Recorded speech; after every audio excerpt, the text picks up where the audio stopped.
Okay guys, I want to do the service for the Audi. There's a few filter, there's a Bosch and it's very good quality, and the air filter Bosch and very good quality. This one oil filters. Okay, it's not a hard job, it's take a time maybe around an hour and a half. I just show you for the which part how we can do that. Look at this part, and it's very good condition and the very good quality, and usually little bit expensive, the more than cheap, and it's not original one. The Bosch is very good quality, and I recommend you to use this part. Actually, always when you want to do the full service, you have to change the fuel filters, don't forget.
This one is oil filter, and it's very good quality, and we have just unboxed that, and we have put a new one.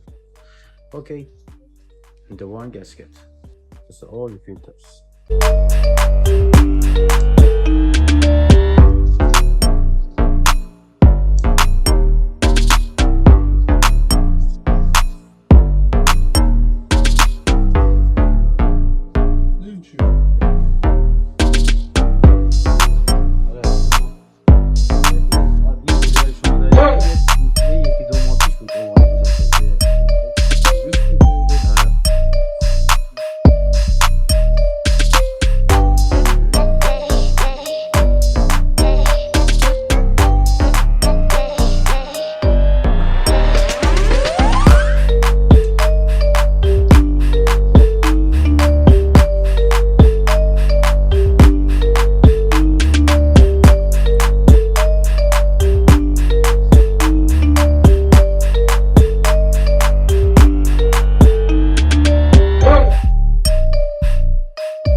antifreeze, and this one is in oil. The cast rod is a very good quality, good condition, and we put it for this car. I have to change the one cabin filter as well. I show you. I forgot to tell you first of the video. I recommend that.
Okay guys, and now need to reset the service light and the tire pressure light and engine management light. Okay, for this car definitely need to do the with the machine actually. After reset this one, the car completely finished and you can drive on the motorway or anywhere. And thank you so much for watching, and I see you for next video. Subscribe, like, don't forget. Thank you.